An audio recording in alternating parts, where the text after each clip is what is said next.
Miss Stone will be right here. On the average, 18 seconds is all you have to describe your symptoms to a physician before being interrupted by that physician. Typically, the doctor is more interested in the technical facts written on your chart than he or she is in what you have to say about how you're feeling. But Dr. Christina Puchalski has a different approach, one she first developed 20 years ago at George Washington University. Instead of focusing exclusively on science and facts, Dr. Puchalski discovered the importance of incorporating a patient's faith and spiritual beliefs into their care and recovery. I really didn't care if people thought it was a crazy idea, which many people did. There was something inside of me that was just a driving force that says, healthcare cannot be like this. Medical education cannot be only on the technical. We have to do something different.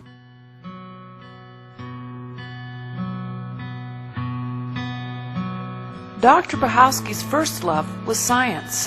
Before earning her medical degree, she was a research scientist at the National Institutes of Health. And I just remember one guy in particular, very, very bad deformities from his rheumatoid arthritis. Hands were gnarled.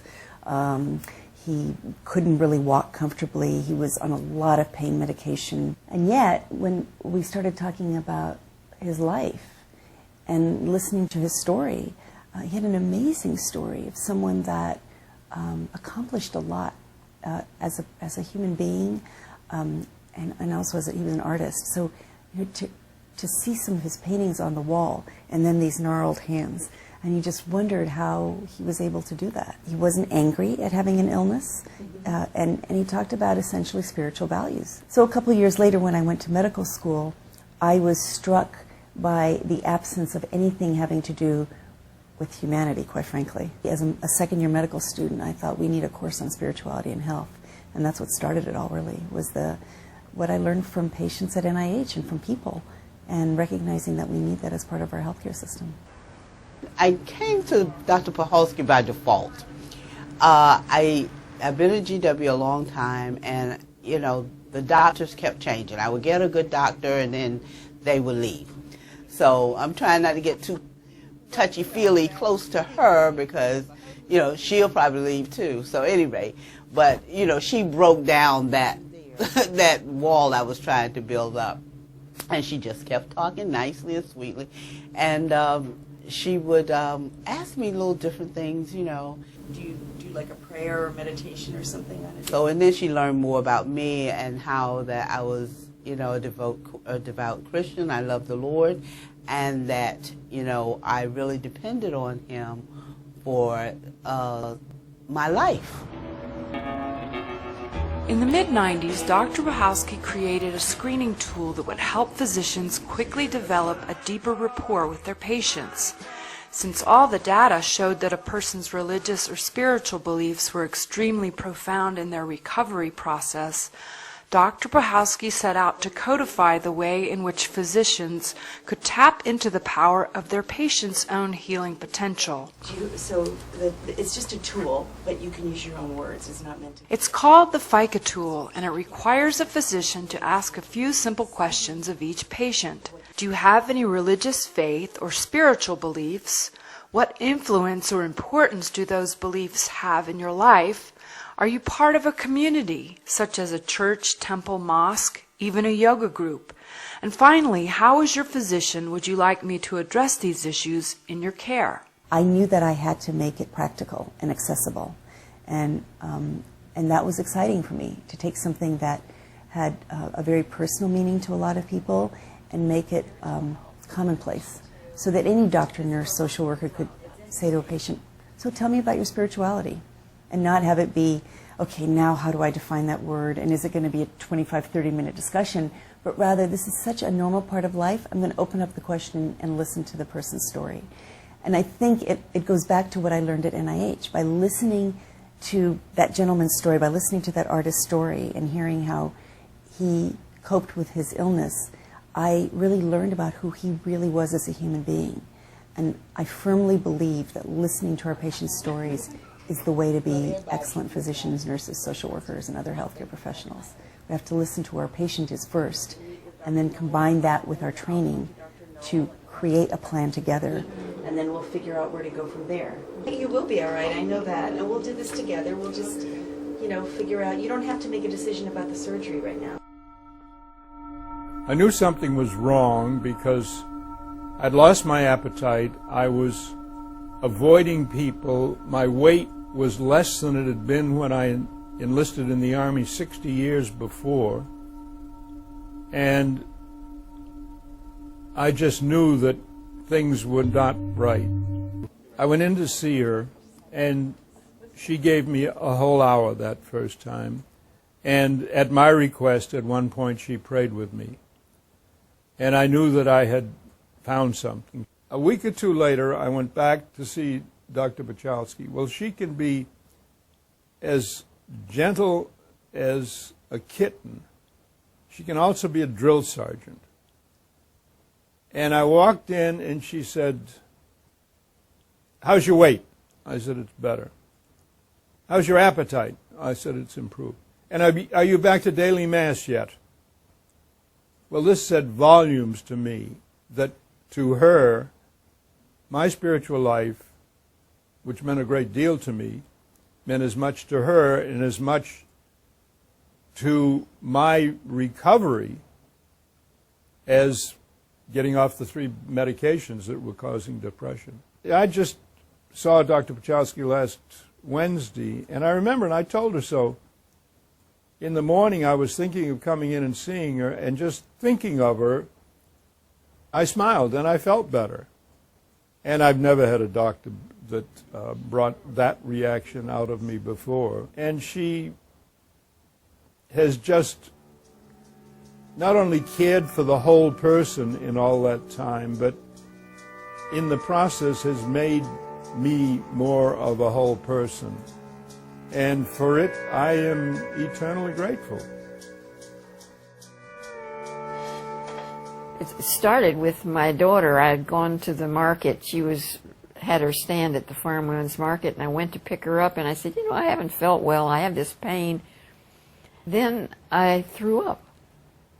And Susie said, "Mother, I'm not taking you home. I'm taking you to George Washington University Hospital."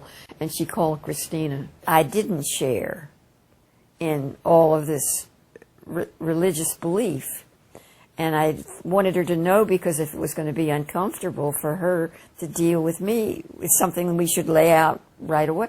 She said, "No, Jane, I respect you for for the way you are, and you get to make your own choices.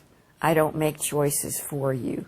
I mention that because I think it's important for the people who don't have strong spiritual beliefs not to be left out of this paradigm, because there really is a place for everybody in this.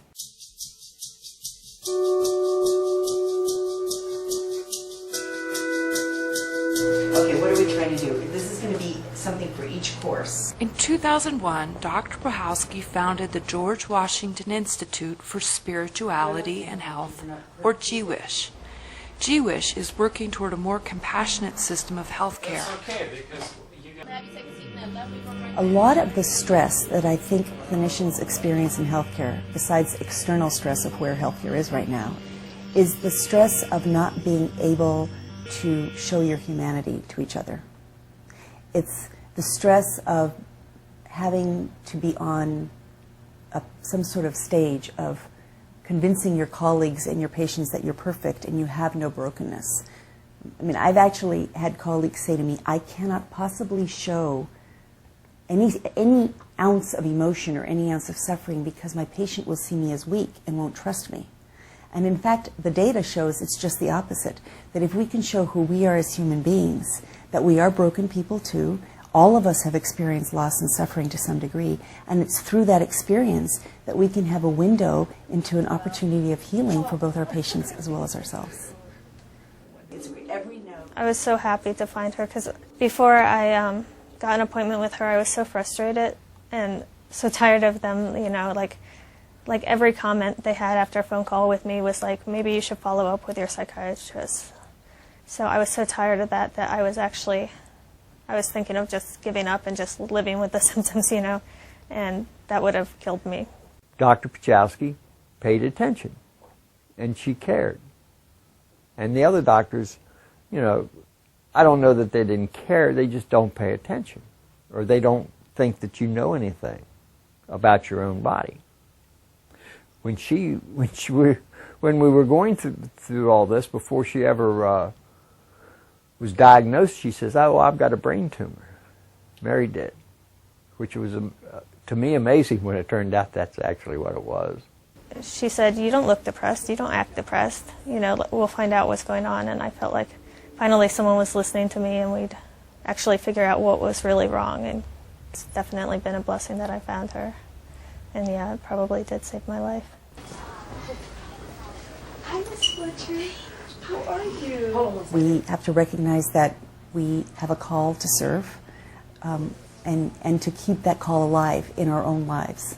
So that if each healthcare professional can do that, can first of all say, I have been called to serve, and I will not do anything less than that.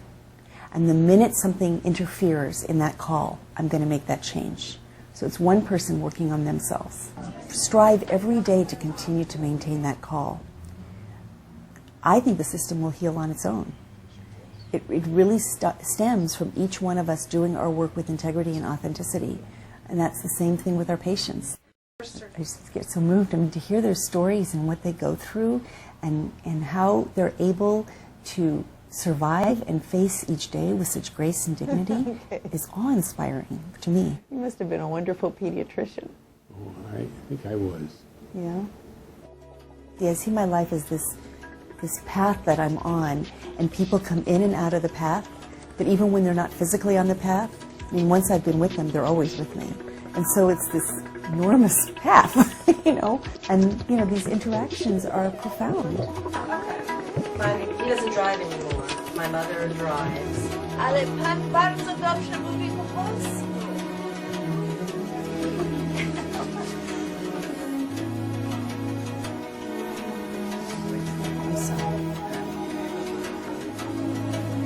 Is your appetite not good, or do you have difficulty swallowing? Good. Okay, so what is it then?